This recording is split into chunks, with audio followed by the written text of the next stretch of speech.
بسم اللہ الرحمن الرحیم۔ حضرت ابو ہریرہ رضی اللہ تعالی عنہ سے روایت ہے، حضور صلی اللہ علیہ وسلم نے ارشاد فرمایا کہ کوئی دن ایسا نہیں جاتا کہ جب بندے صبح کو اٹھتے ہیں تو دو فرشتے آسمان سے نہ اترتے ہوں۔ ایک فرشتہ تو یہ کہتا ہے کہ اے اللہ، پارچی کرنے والے کو اس کا بدلہ دے،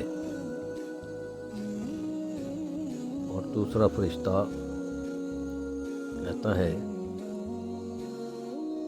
اے اللہ، روک رکھنے والے اور بخیل کے مال کو ختم